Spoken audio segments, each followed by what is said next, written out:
What's up? Y'all doing all right? I'm big fans, man. You know, been following y'all for a while, so this is an honor. No, I'm a bigger fan of yours. Hell yeah. Who's a bigger fan of? You're a fan of ours? We're a fan of yours, though. We're a fan of yours. It was one of them things where, you know how it is, you're working for a different network, but you wish you can go on certain shows that are on other networks, and this was always one of them. So I've been a fan for a long time, and not just of the show, but also, you know, your business-minded approach to what it is that you do. There's a lot of things that this brand has done behind the scenes that guys like me pay attention to. So, you know, you lead the way in more ways than one. That's for sure. Well, thank you. Your business ways are an inspiration to everyone. He's talking about stupidity, right? Yes, stupidity. Yeah, of course. That's why I thanked him. One of the things that we admire about Nate Burleson, because he's one of these guys that I think, and we don't say it about many, you just know he smells good. We just looking at him because he's clean. Well, he loosened his tie for us. He said it's true. He said it's true. Getting comfortable. You know what I mean? Hold on, let me show you. Yeah. Uh-oh. Yeah. You got up. What's happening? I thought he was going to stand up and reveal he's wearing shorts. No, his wardrobe. No shorts. See, I go with the creed. You know what I mean? Oh, I knew it. Yeah. Same as Jason Taylor. But then I double up with a little warm vanilla sugar. You combo sense. You're a madman, Nate. You're a madman. Dessert. Does anyone on CBS Mornings smell as nice as you do? Hell no. And does anyone in the history of that show smell? You are taking great care to enter a room. Look at Mike Warm Ryan. vanilla sugar. You admire my him, God. Mike. You admire him more right now than you did 10 seconds ago. We both said simultaneously that if we had panties on, we'd throw them. Chris, go buy me some panties. Save it for the next interview we do on the metaverse. That way I can get the digital draws. You know what I'm saying? Can you tell us about your climb? Thank you for joining us, because it has been fascinating to watch you sprinkle a little charisma and slide up the food chain in a way that has surprised you, or has it not surprised you? Because you come off as very confident. I am confident, but I walk with humility. So, you know, we watched Tiger Woods give his Hall of Fame speech, and he said something that resonated with me when I was watching. He said, you know, I was taught by my father to put in the work. And if you don't, one, you won't get the results, but two, and more importantly, you don't deserve it. And the reason that is so fitting for this conversation is, even when I was playing, I was working in the media space, whether it was with the local teams, local radio, the team network. And then every off season, I would fly to California. I go over to Culver City, and I do the NFL network. And you know how it is. If you're playing, they're not paying. So it wasn't like I was making money. Sometimes I wasn't even on TV. I was just sitting back, rubbing shoulders, looking at what was going on behind the scenes. So people might think, oh, when he retired in 2014, he decided to go into TV. No, from the moment I entered the league in 2003, that was the moment I did something in the media space every single year, whether it was with my team, NFL Network, or even just local news. Once I figured out how long my career was going to last and it was nearing the end, I did the broadcast boot camp that the NFL offered, and I was a little bit of a quote unquote standout. And I don't say that to pat myself on the back. It's just that we had all these applicants. I think over 1,000 people submitted. I think like 30 plus guys were there. And they were like, hey, man, like, you were a standout. You could be really good at this. You know, you're going to retire soon. You should really try to focus on the next chapter. And the reason I bring that up is because when they were calling me a standout, I realized that I didn't know squat about being on TV, like the actual craft, everything from the smallest of details, like placement of your hands, body language, eye contact, being concise with your words, in and out of conversations, being a host versus being an analyst. So as they were complimenting me, I felt like a rookie in this entirely new space. So it just made me want to work harder. And by the time I retired, I had made a decision to pick one of the 5 things that I was currently dabbling my hands in.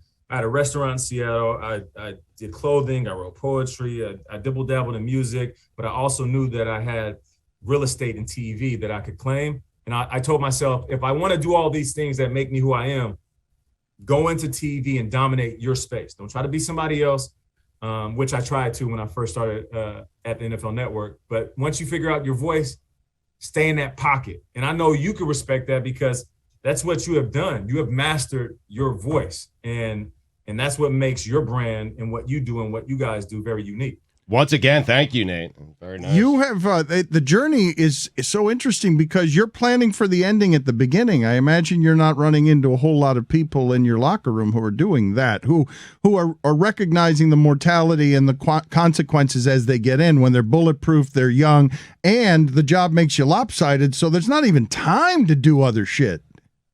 Yeah, no, you're right about that. I mean, once you commit to it in the way that we have, you realize all of these things that you're trying to do, you're going to have to shelve some things. And when I came in as a rookie, from a football player perspective, I didn't want to be that guy that did one thing really good. I wanted to be good at a lot of things and just keep building on being a good route runner, being a good leaper, going and high pointing the ball, being a good blocker. So by the time I really found myself as a football player, I wasn't just a fast guy. I was a guy that they could describe as one of the most versatile wide receivers. So, a lot of the things that I do now, they parallel my athletic career. And that's how I am now. I didn't want to spread myself too thin because then I'd give decent work, sometimes mediocre work to 5 or 6 different networks or brands. I wanted to narrow it down. And that's why I started with the NFL Network. And I was like, all right, let me conquer this jungle. I'm a Leo. So I was like, let me just conquer this jungle and then we can move on to the next. You said, though, at the beginning you were trying to be somebody else, though. Did you feel inauthentic? Not inauthentic, but I felt like I was trying to be the guys that I looked up to. And it's easy to do when you go to the NFL Network after an 11-year career, decently respected. I don't look in the mirror and see a guy that, shouldn't get praise. But I am very self-aware of who I am when I'm standing in the room with absolute legends. So you walk in the NFL Network and it's Deion Sanders, and Michael Irvin, Kurt Warner, Marshall Faulk, the list goes on and on and on. And Willie McGinnis, all of these dudes that I've looked up to at one point. And I thought, okay, let me just sprinkle in a little bit of them in what I do on TV. And I remember thinking, okay, Irv comes with it. All right. Hey, listen, man, you got to do your thing and you got to come with it and you got to bring the fly and the flame. That's Michael. I'm going to lose my voice. I can't be. That's so good. And then I was like, let me come in. I'm going to be smooth. You know what I'm saying? I'm going to dress good and I'm going to look good because, if you look good, they pay good. And I was like, no, I'm not Deion. I don't have his money. I don't have his career or the gold jacket. That ain't me. And then I was like, let me just come in with the pontification and make sure that I can articulate my words properly. And I was like, I'm not Marshall Faulk, because Marshall Faulk, he's going to hit you with that very astute approach to the game. And then I figured out who I am. Who am I? I'm this young kid who was raised in humble beginnings from Seattle. A blend between a jock and a nerd. I love cartoons. I love writing poetry. I love hip hop. I love watching movies. I'm a man of the people, I love Black culture. I walk it, I talk it, I live it, I breathe it. That's who I am. Be that guy on TV because that guy resonates and that guy has a grasp on what's going on in the league. He can touch the guys from yesteryear and he can reach and touch the guys that are playing today. And once I figured out my voice, it just seemed like doors started opening. And that's what I tell these young guys all the time. Don't come in trying to be like somebody else. Be the best version of yourself. Eventually, there'll be a landing spot for you.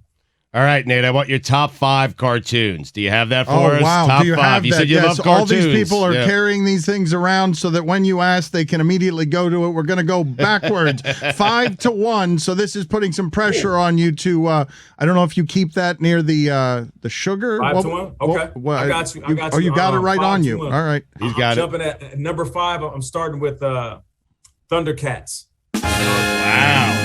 Thunder, thunder, thunder, cats. And then at number 4, I'm going to jump right in with Smurfs. Just a Old solid school. Classic. Old school. Yeah, A classic. lot of different personalities. Yep. It teaches you how to coexist with, people that don't think like you. And then at number 3, man, see, this is where it gets tricky. Uh-huh. I'm going to go with I'm going with Tom and Jerry. Wow. Classic. Legendary duo right there. Yes. Mike Ryan, why did you give him a thumbs down on Tom and Jerry? Well, no, because Hey, what's up, fam? we set the line on DraftKings at over under 2.5 Nicktoons mentioned, and that sealed the deal. The under cashes. Okay, number 2, Tom and Jerry, a fine classic choice. Okay, and then at number 2, I'm gonna go with. All right, so it's in the Looney Tune family, but I'm going more specific. I don't know, for some reason, man, I was fascinated by the Roadrunner. Yeah. Good choice. Good choice. All Hall of Famers. It taught us so much about life. about failure. It taught us about trust acting. greed. Like Wile E. Coyote, this dude had Amazon before Amazon and couldn't order a Roadrunner pizza. Like, bro, you're ordering whole anvils to the desert. Why not just be like, yo, let me get that Roadrunner with extra cheese? Like, you know what I'm saying? But anyways, that's besides the point. And then number 1, the legend, the GOAT, the one, the only.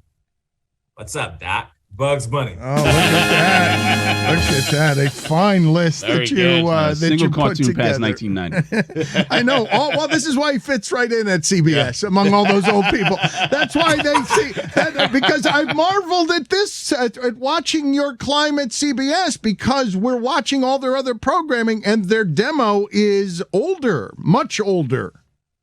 Yeah, this is a traditional network, the Tiffany Network.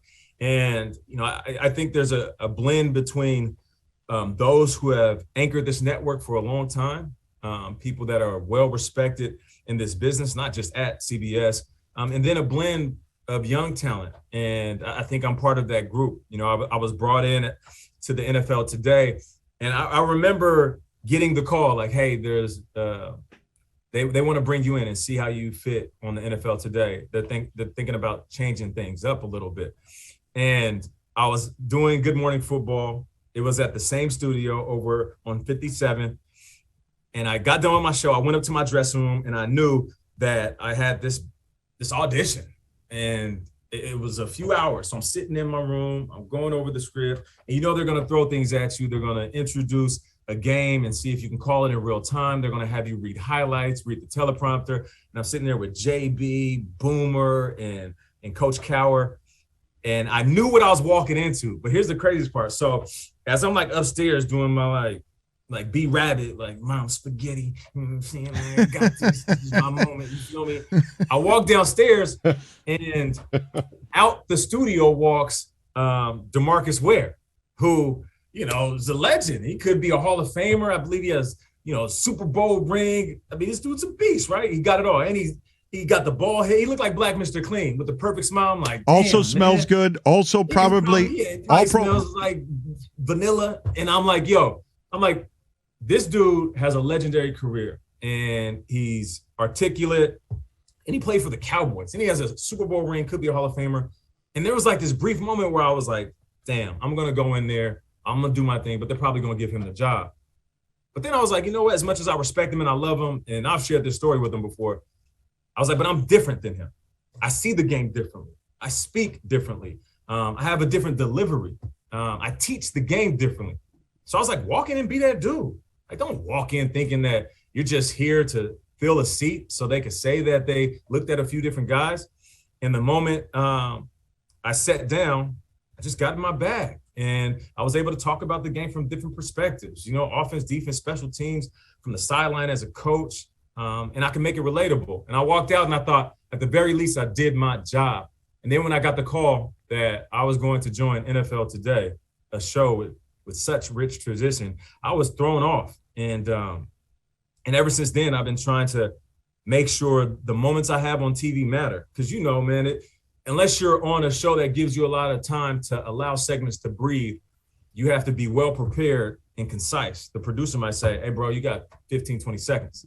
So in those 15, 20 seconds, I want to say something worthwhile. I want people to walk away seeing the game from a different perspective, going to the water cooler or the barbershop or going to work and saying, hey, yo, I heard somebody talk about the difference between a possession receiver and a down the field home run receiver on TV yesterday. And Nate made a good point. Like I want those conversations to happen after they get done listening to me. So it's good, man. I'm the young guy, you know, and I walk in every day with a certain level of respect for the OGs, but I hold my own.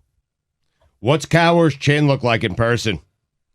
Oh, man, it looks like it's made out of steel. Oh, man. And there's a couple of times where he'll get upset. You know, we'll start talking back and forth. Oh, yeah. I'm barking at him about his Steelers, and I'm like, and I just dig. You know, I'm not that guy that acts too far removed from the game that I talk trash about squads, but I will talk trash to him just to get his response. And I'm like, yo, the Steelers suck this year, coach. Bums.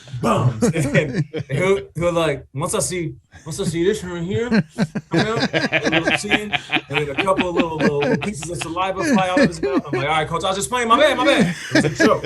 You were just being a producer there, not just host, but producer. You were bringing the best out of your talent by agitating the old guy. Can you tell us about like the greatest conflicts that there have been or uneasinesses that there have been in any workplace? There always are, with friends, with family. Like there's going to be some tensions on the best shows, I would imagine. You know, speaking of Coach Cower, I remember we did a segment, coach player segment, right? You remember when Adrian Peterson signed with the Saints, and he was on the sideline, and something happened. It was like a 3rd and short or a 4th and short. And Sean Payton didn't put him in the game. And he kind of looked back at AP in the area he was standing, and Adrian Peterson gave him a cold glare. Like, he was upset. And we all knew what that meant. He wanted to be on the field. So then AP talked about it. Sean Payton talked about it. We wanted to address that on the show. So he put on his little Saints visor. I put on the Adrian Peterson jersey. And we basically had a real conversation. And our producer, shout out to Drew Kaliski, he was like, yo, do you want to script it or do you guys want to go? And Coach and I were like, look, let's just go. I was a player. I kind of know what AP was thinking. Coach, you know what Sean Payton was thinking. So let's have a real conversation about what it was like in that moment and where to go from there. So live TV, Coach, he already is super serious. He's like Leonardo DiCaprio mode. Like, he is acting. He's not even smiling when the segment comes to us. And he's like, Adrian, what's going on? You know, I know you have a problem about what happened. I make decisions based on how I feel in the moment. And at that time, we didn't want you in the game. And I'm trying to be dramatic. I'm trying to get into my Michael B. Jordan bag. And I'm like, nah, Coach, like, I'm Adrian Peterson. Why would you bring me here if you're not going to put me on the field? You got me standing on the sidelines. You know how many times I've converted a 3rd and short of what I'm doing all this whole thing. And in a blink of an eye, you can see he goes from we're doing a segment on TV to I'm actually coaching in real life. And he gets mad. And he's like, what do you mean? I'm the coach of this team. And my decisions rule. And I was like, whoa, hey, cut it. What's going on? Oh, this is live. Oh, this is for real. So that was the moment where it got a little testy. But afterwards, we joked about how we both kind of fell into that mode again. You know, we leaned into our experiences. Nate, how did CBS Mornings come around? Man, it was a combination of things. I think due to proximity, me working for CBS, they were able to see me on a weekly basis. And there were a few things that I did on the digital platform when I came over and I was talking about football, the new schedule, and then just happened to transition into some casual things that I'm interested in, you know, investing and my thoughts on owning businesses and how I felt about, you know, the political landscape at the time. And I think at that point they realized, okay, he's much more than a football player. He's an interesting guy. Maybe we should get him over to the digital platform more often. And then they had a couple of people that were on either paternity leave or they were on vacation. And I just filled in, sprinkled a little bit of that Nate Burleson. And they reached out. They were like, hey, we're thinking about bringing on some new faces to CBS Mornings. And this is coming in a time where we're moving studios. And I was shocked. You know, as much as I wanted to transition into the morning space, I was shocked that it was happening and happening so soon. But I'm very aware, like I talked about, there's individuals at this network that I work with closely, and I call that seat that I have, prime real estate, where it could have been, maybe it should be theirs.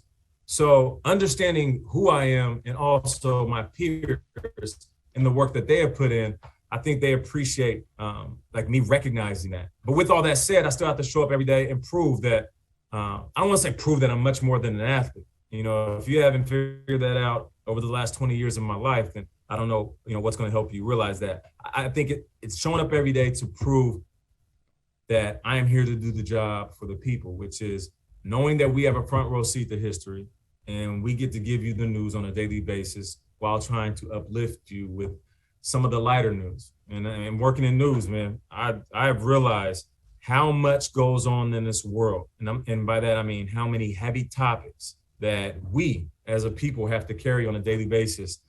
And our job is to give the viewer that. How do you navigate the space of, you are a pretty face, morning television needs to be chipper, you need to be someone who I feel like when I'm watching you smells good, that there is something about your fragrance that is like, I want to watch this person, be around him, the sprinkle of Nate Burleson, but also being somebody who is a prominent Black voice and face at this time in America on a prime piece of real estate. Spiritually, what does that mean to you?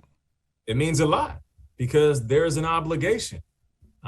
There are certain topics that I have to speak on, and in morning news, we have to stay impartial. That's what we do. I can't be biased on anything.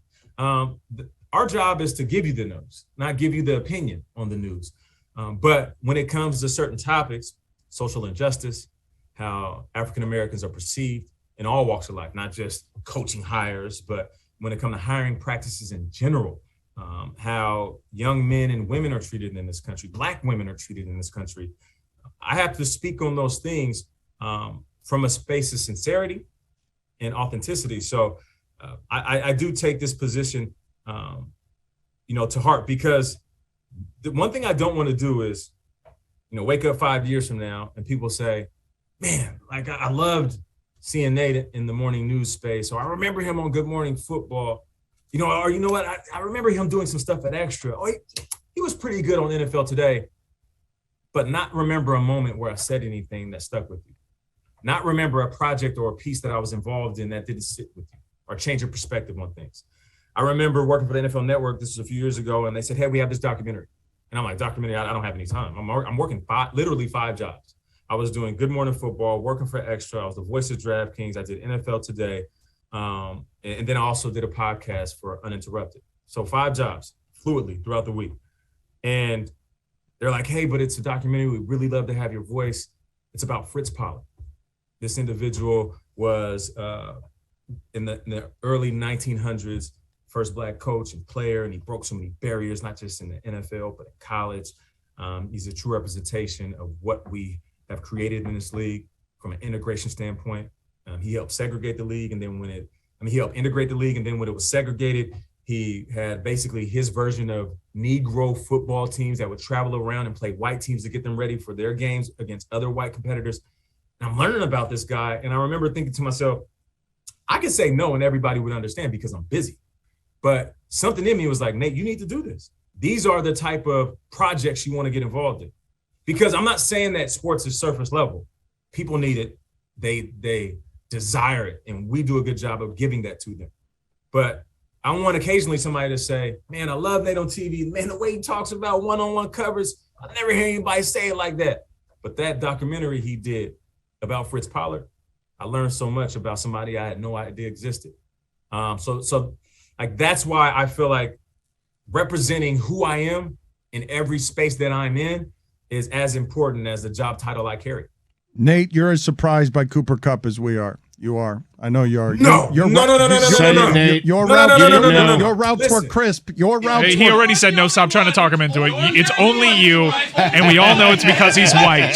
We address it. It's because he's white. That's exactly what it is. It's because he's white. I said in the beginning of the season that Cooper Kupp is the best receiver in the game. And everybody was like, come on, man, Cooper Cup. I mean, they got Sean McVay and then they got Matt Stafford. All these excuses. I'm like, whoa, wait a minute. He is suffering from the Jordy Nelson syndrome, which is a wide receiver dominating, playing with a good quarterback, and the quarterback gets most of the credit. I remember one year Jordy Nelson was cooking the league, led the league in touchdowns, and I'm playing at the time. I'm like, yo, Jordy is over there doing his thing. I didn't say, that white boy over there doing his thing. I was like, nah, Jordy frying DBs. Why doesn't he get credit as one of the best receivers in the game? I don't know what it was about people not giving Cooper Kupp credit all year long. He's hitting you with the triple crown week by week, route running impeccable, defense impregnable. He's just ferocious. You want to eat his heart. He hit him with the Mike Tyson. The Mike Tyson. You are good, man. I'm telling you. Nate, thank you for being on with us. Really has been a pleasure to watch your rise. I don't want to say it's meteoric because it's happened over 10 years here and it's been earned. It has been very much a pleasure to watch. Thank you for making your maiden voyage with us. Let's get you on again. I appreciate it, man. You got to bring me in studio so we can do it for real. And I love watching the studio feed with giggles over here. Frickin' frack over here laughing the whole time. That's right. So Sheets and giggles. Yes, sheets and giggles over there. Yeah. Ebony and Ivory over here giggling the whole time. And we got to do it in studio for real. All right. We look forward to meeting you, sir. All right, y'all. Have a good one. Thank you, Nate. God, I can't wait to smell him. Oh my God, I can smell him from here. Oh shit, he's still there. He's still there. I can smell That's it. my bad. Do you think it's weird? I'm sorry that we're making you uncomfortable. I've been sniffing my keyboard. Did not mean for him to hear that. That's why. You get stuck in. Come on, man. What do you mean? I I said this. to get stuck in. Like, how Like, is you that? guys don't get it. How is it not intuitive? What's being said there? What would it be? You get stuck in. Yeah, like you get in there. You get in. Like you're deep. watching it? No, so stuck in soccer is like you get stuck into the challenge, right? So you dig your studs into the ground and you kick someone. So a foul. Yeah, so like right, so you're getting stuck in like it's a hard 50-50. You're meeting at the ball and you gotta get stuck in so you can win the ball. So I'm gonna get a yellow card for this, basically. Not necessarily if you win the ball cleanly, but you can potentially get yellow cards when you What get if I stuck go in. spikes up? Well, then we're in red red territory. card, We're in yeah. red territory. What are you guys? Cobb over here. What are you guys doing? You're talking. I thought about Drive to Survive. Well, I'm gonna get stuck into it today. I thought we Dan. were too, and then I got really confused by Woody's phrasing. I don't know when this hour even started. We were. Are we on the air? Yes, of course. We're always on the air, Dan. I never know what's Presumption happening. is that we're always on the air. I thought it was just you two bickering the way that you two bicker because you two do bicker a lot. In fact, I don't believe that we have two bigger bickerers amongst each other than you two. Me and Witty? So You you think all, we bicker? I think we bicker. I don't think we bicker.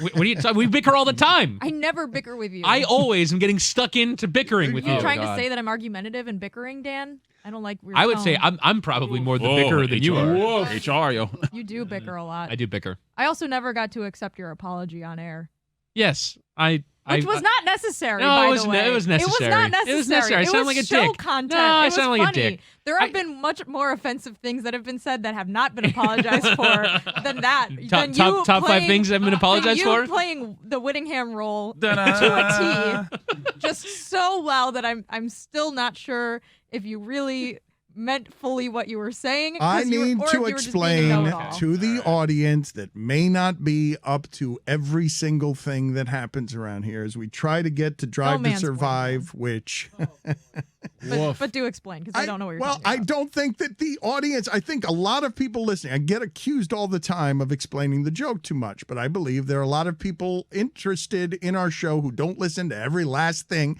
that we bicker about, and so therefore may have missed the Whittingham apology. So if you would explain to the audience, feel free to do it in your words, Jess, because you were here when it happened, and then you weren't here when Whittingham apologized for it. So you go ahead and explain what you think he shouldn't have apologized for. We were doing show, and I was just riffing on something stupid. We were talking about evolutions of Don't things. interrupt me, Whittingham. Here he goes again. Anyways, Whittingham butted in and said, it's called a cesarean section. And I yelled at him and said, stop mansplaining childbirth. We could have left it at that. My friend listened to the show and tweeted about it, and it was a very funny tweet, which was the one Lewis was upset about because he was like, why are you lumping me in with all of these men? And I was like, hashtag not all men, Louis Monteo. And then Whitty texted me and apologized, and I was like, haha, it's okay. But he actually sincerely felt sorry about it. And then he said it on air the next day, and Greg Cody defended him, which is like the worst thing that can happen ever. Like, it doesn't matter what the topic is. Jessica, you need, and forgive me for mansplaining, the audience needs to understand that the starting point on the alleged disagreement was you were pining for things that you thought would be better in the future 20 Correct. years ago, and you said... Well, in 8th grade, so 10, 12 years ago for me, because I'm super young. But go on, I'm continuing. Stop That's so interrupting weird. my mansplaining.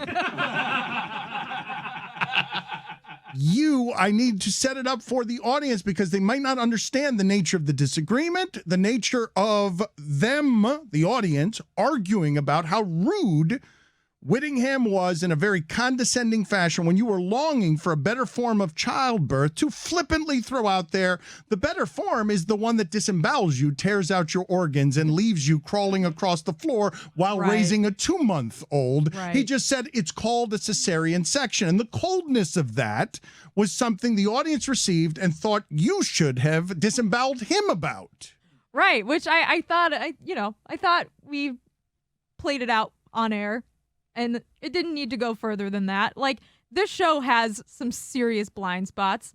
We don't have more than one woman regularly on the show, being me. I have to often play the token female role and speak for the population of women as a whole. This has all been pointed out before. I'm not making any novel realizations here, or it's not super insightful to say that. The show is mostly a bunch of dudes talking about sports.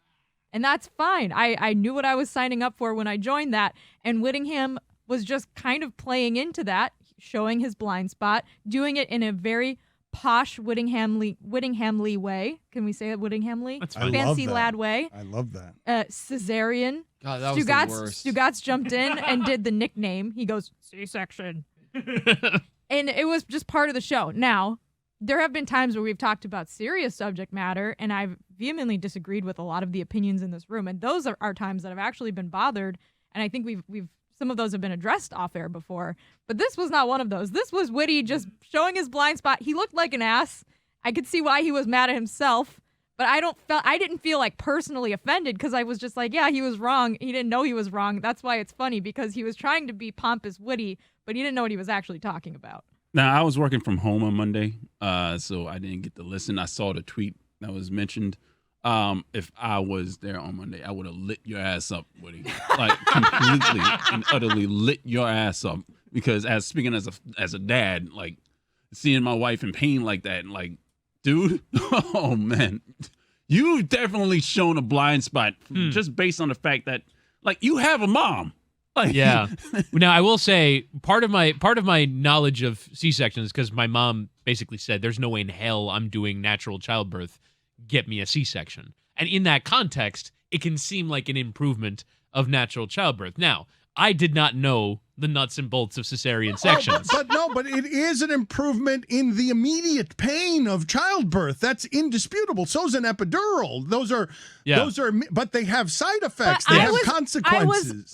The gist of what I was saying, which I still don't think this group understands, is that when I was in 8th grade, I thought that in the future you could just teleport the baby out of you. Yeah. It would not require surgery or pain. You could just wish the baby through you and now it's born. I thought something cool like that would exist. Did I watch a lot of sci-fi? Of course I did. That's I have to be pretty honest, much all I watched. when I went back and reread the comments and the context that preceded, I was hoping that what I was responding to was, is this an evolution of childbirth, not a reduction of child pain? Which I think you'd have to argue that C-section is an evolution of natural childbirth, just because so barbaric, though. right? So Exactly. You're cutting a woman open. Yes. it has allowed for mothers who are in precarious You situations don't to need survive. to overanalyze the comment. My point was that Yes, was Witty- that it would be pain free, and I was very wrong about You that. were wrong. and You I didn't need I to did so apologize. I think- condescendingly. I think Greg's it's defense was punishment enough for anything that you possibly could have said.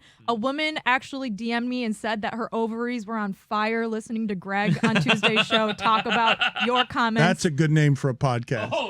ovaries on fire. Wow. My ovaries are on fire. That should be the tagline on Greg's podcast.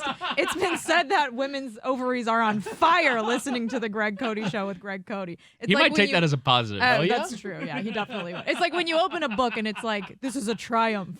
Mike Schur, SNL. It's like, my ovaries were on fire. YouTube commenter. The real advancement isn't the C-section, is the anesthesia in the C-section and also in the natural childbirth. Because, I mean, think about it. Like, the original C-section wasn't exactly, helped Goodness along me. with drugs there. Yeah. I regret earlier this week that because of the staggered schedule of people being in and out, we have been a little unplanned in sticking to the person who is on a day off coming in the next day to object to the show a day later. Roy, I am remiss in not having gone to Roy because I have not seen Roy fired up that way about a subject in the entire time we've been doing It this. quite possibly might be one of the dumbest things I've ever heard on this show. Like that's just an ignorance level like that I haven't seen on this show like since Stugotz left the room. Apparently. Look, I didn't know. I didn't know it went into a C-section. That's Flat it. out, we'll admit it, didn't know. I thought based off the framing that C-sections have arrived on my doorstep with that it was, a better option than natural childbirth. I was wrong. And then here you go again saying things like, C-sections arrived at my doorstep. Like, you just can't stop. Stuck in, arrived at my doorstep. Like, what? Red card. Bickering, a lot of bickering. The stuck in, I did want to actually discuss with you what happens if two people meet at the ball at the same time, both kicking their sides of the ball at the same time. That's not a penalty for anyone. That's just awful. That seems like something awful for the sport, awful for the two people involved. That's stuck in. Yes, major collisions that happen in the middle of the pitch where they try and get stuck in and win the ball. You got your strength. And you know what, Dan? There is no such thing as an equal amount of force on the ball. Someone always wins out. There's also the danger what happens with the follow-through. If you follow through and your stud's going to someone's shin, you might be walking. Might go back to the dressing room. It seems unpleasant, all of it, but the place this conversation started before taking a detour into C-sections was, I want to know what your level of enthusiasm is as our resident person who brought F1 to our doorstep. You, Jessica, have brought this sport, this noisy, this crazy sport, your obsession with Lewis Hamilton. F1 is coming to Miami at the Hard Rock. They're ruining the plumbing of all of the black people who live in the neighborhood so that Stephen Ross can have his garage there that nobody wants there so that the popular thing can come and be really loud around all the black people who live near the stadium. Yeah, not sure how to follow that one up. I don't want to minimize the problems that anyone in Miami are going through. I don't know if you watch the news, Dan. Florida, some issues in this state.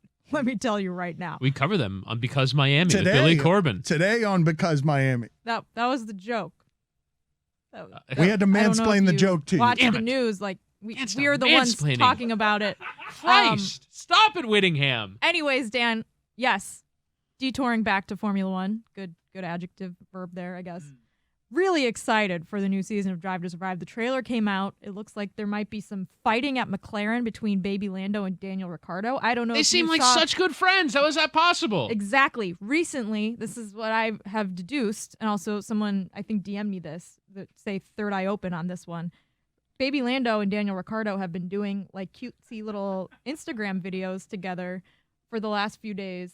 And someone DM'd me and they were like, they're just doing this to get ahead of the bad PR that says that they don't like each other. And in the trailer, they showed Daniel Ricciardo. Daniel Ricciardo had a really rough first season with McLaren. He's had a tumultuous career. He was the top dog at Red Bull, and then he left Red Bull, and then he was at Renault, and then he left Renault, went to McLaren. He was supposed to be the next big driver, and then Max Verstappen came along, kind of unseated him. And he's made some choices that people think not the best career choices. Now he's at a team with a less superior car to Red Bull, where he already was making a lot of money.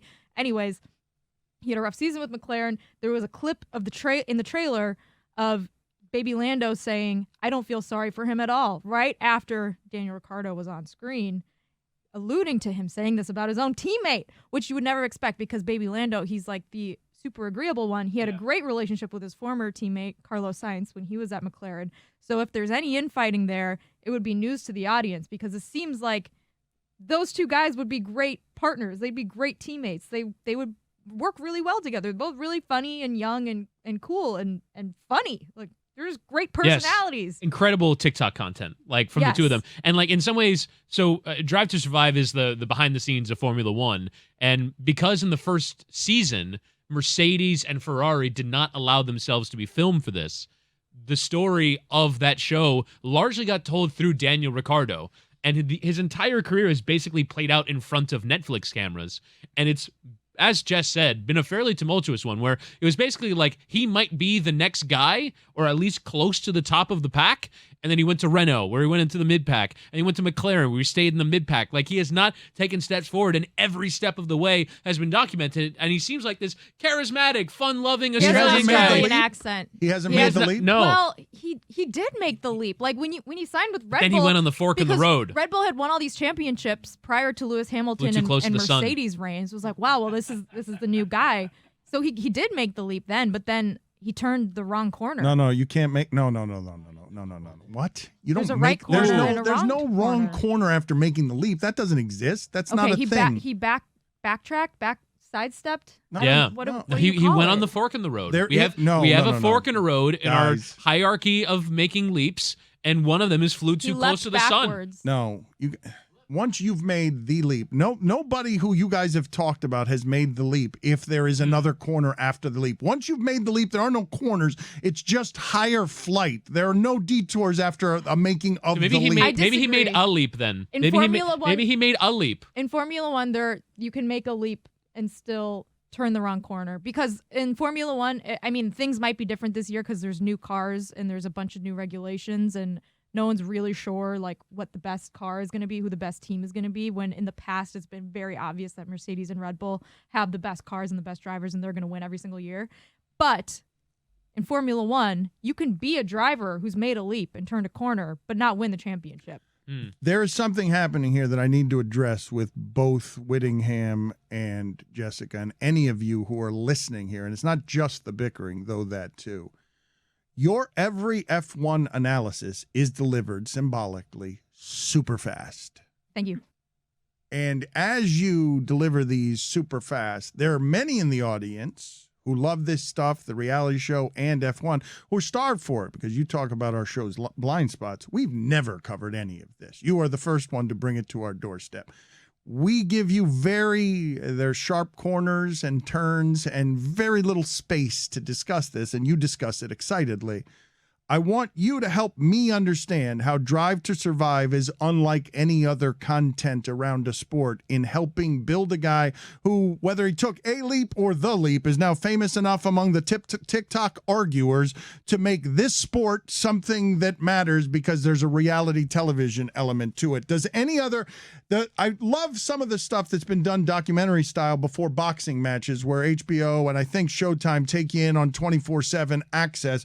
Is there anything else like what you're talking about, which is a sports supplement that is helping make the sport more popular by virtue of just luring a bunch of people who like sports, don't know anything about this one, but care about Drive to Survive because, oh, this is interesting and fun. I don't care about sports. I don't know anything about chassis and speed, but this is interesting because they've got personality. No, I don't know if there's even a great comparison. This goes back to Kate Fagan's, one of her main arguments that she always talks about when she writes and on our podcast, Off the Looking Glass, is that one of the reasons, and in fact, probably the main reason that we like sports are because we like storylines.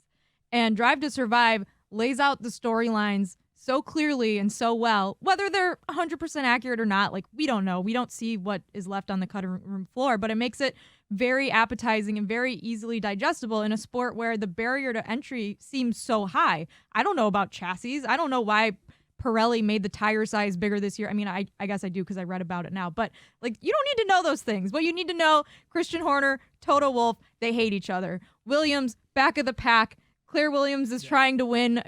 They haven't been good in decades. Then she left. What's going to happen there? Gunther Steiner, he hates his drivers. They're so bad. They're just a comedy of errors. They just sacked their driver last week because he has ties to Russia, and Russia invaded Ukraine.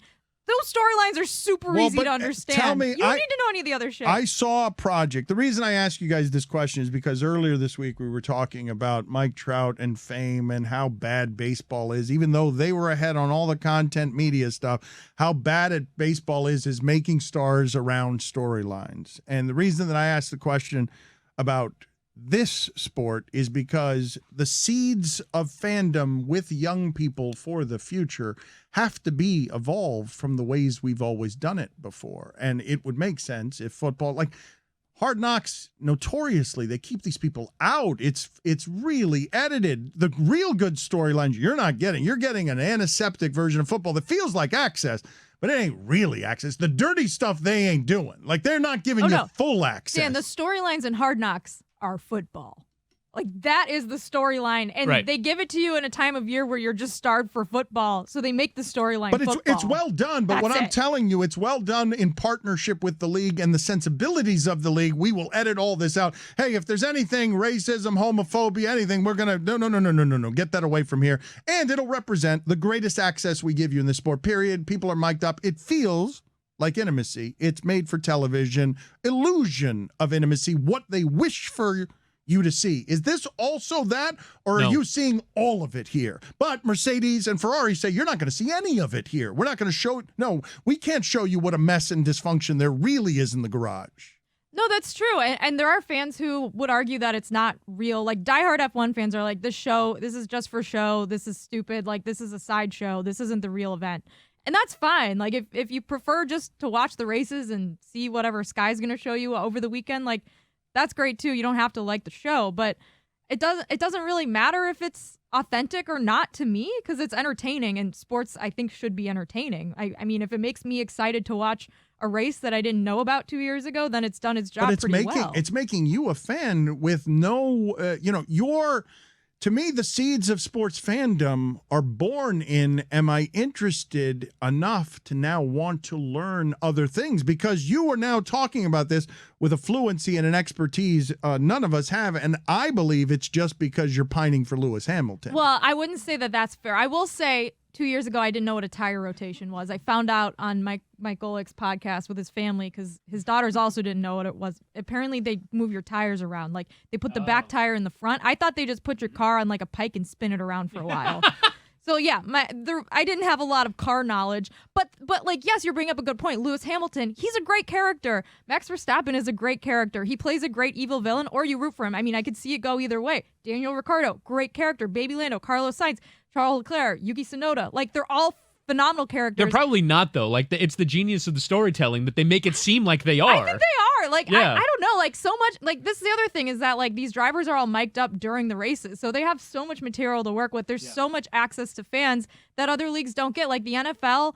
I mean, I'm sure the FIA does some of this. If there's something like super controversial that happens, like, they might not let that come out. But all those radio signals during races are like, they're uploaded right afterwards, and anyone can listen to them. So there is more of an accessibility to fans that you wouldn't expect from a sport that seems totally inaccessible, because it is like companies spending $400 million to build a car every year. And the amazing thing is, so basically this turn happened when a company called Liberty Media bought Formula One, because they were losing money. And so like, okay, what do we need to do to make money? Well, first off, stop spending so much money. But second, you need to grow your fan base.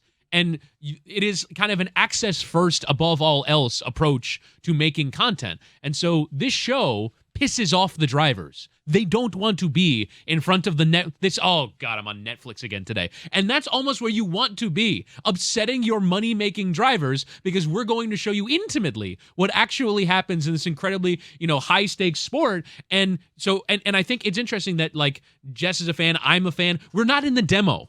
We don't like cars. I don't like then go out and go buy it. So like, there almost is no demo for Formula One, because the Netflix show is so good that it can capture anyone who's even tangentially into sports, and perhaps even not. Yeah, I mean, I think I'm interested to see what the PGA version of it is, because now they're partnering with this production company and trying to make a version. Oh, it'll be stiff. I'm interested to see what works and No, what doesn't it's gonna work. be country club. I don't think it has what F1 has at its core, which is an exciting fast race with cars. It's golf. No, it's going to be starched. Like, it's going to be the I country agree club. with It's that. going to be so lame. I also The company think- has to tell the PGA to bleep off Well- when when a golfer says, "I don't want that on camera." That the answer has to be bleep off. If you want to make a show that's this good, bleep off, and we have to show you the real Mickelson, shit. We have to show you negotiating with the Saudis, and we have to show you being hated by all your fellow golfers, even as you advocate for them. And Phil's going to say, "What are you kidding me?" I mean, and there's a conversation to be had too about the difference in like sporting cultures. Like every sport has its own acceptable level of But shit this is- talk of but- anything. Formula One's is so much different than golf's. Formula One is like it's a sport where people swear, they go out and they drink afterwards. I read a book by a mechanic who used to work for McLaren, and he described just like the culture of the mechanics and people in the paddock and race weekends, and it is so different than playing 36 holes on a Saturday and Sunday in Augusta. Like, it is so different than that. And when that is like your starting point for the golf show, I don't know if your characters can overcome that when they have to act a certain way to be considered acceptable by the stewards of that sport. It's completely different. You talk about a lack of accessibility because, to me, what you guys are talking about here is the future and the evolution of how sports, even that one, which is ridiculously expensive. Like, I can't think of something less accessible as a sport than that one. What do you mean I have to spend millions of dollars to make my car seconds faster than somebody else's? And how does that person drive better than another person over seconds? And just no shot. But give it some good stories. Give it some good content. Give it some humanity inside of the metal. And I will show you where sports can be monetized and where I can get profit from just storytelling.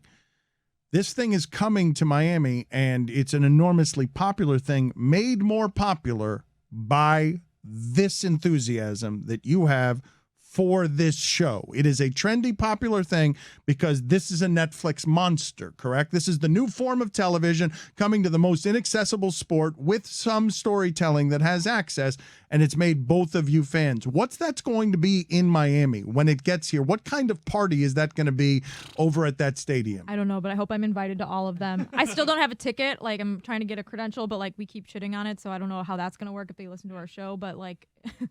Shitting on what? I want tickets to this thing. How do we get tickets to this thing? I've been They're told like that $5 billion. Right, I've been told that the get-in price is Super Bowl level, $5,000 a ticket to get in the door into the Formula One race, and like part of it is Netflix growing this sport in this country. The Austin race was so much more well attended than it was in previous years, but it's also that every single person on the Formula One circuit who actually cares about Formula One vacations in Miami. And so people all over the world are coming here for this race. Every driver's family wants to come here. Every driver wants to. Everyone wants to come here. It is going to be monumental. I would like to know how much of this money will the city of Miami Gardens get out of this. That's what I would like to know. Great question. If you're going to do this to the residents of the city, and like Economic they don't want this impact. here. They don't want this here. It needs to have a monumental economic impact for the residents. Not for the politicians, for the residents of the city. That's not going to It happen. won't. It's not going to happen. Because Miami, every Friday.